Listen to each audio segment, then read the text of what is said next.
We wanted to make sure with mounted combat that we were keeping the experience of playing Lotro relatively consistent, but was a good balance between the familiar and the new. Mounted combat is going to differ from traditional combat in Lotro in one, that you're on a mount.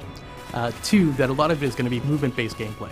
Normal speed on a mount is set so that you can move fairly quickly across the landscape and get from place to place. On a war steed, you're going to have the ability to slowly speed up over time to get to faster top speeds, and you're also going to be building up this new thing called momentum.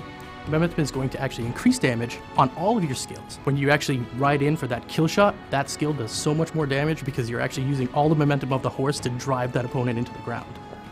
In stand and deliver combat, you and I aren't moving, so I can just trade blows with you about as fast as I can cycle my skills. It's not really the case in mounted combat. In mounted combat, there's a lot of jousting, hit and runs, breaking away, coming back together.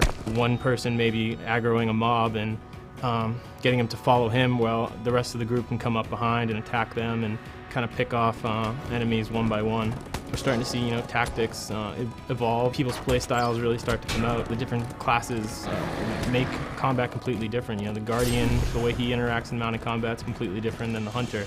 You're going to have a whole set of new skills that are augmented by traditional stances that you have on your baseline characters and classes. These skills are going to allow you to either move the position of the mounts that are around you, deal damage to them from range or up close. Some of the new abilities that are being developed for mounted combat are charges. Basically what this does is it just makes your horse go as fast as it possibly can right out of the gate to increase its speed and its momentum to the top speed almost right away. We also have the ability to stop your horse very, very quickly. Any area that you're in for mounted combat is still going to be an open area. We will be using our layering technology to make sure that there aren't too many people inside of a given space, but it's not going to be instant. You will still see plenty of other players out there. You'll still be able to group up and get the full group experience. In fact, there are a lot of classes that have a lot of group skills that are involved.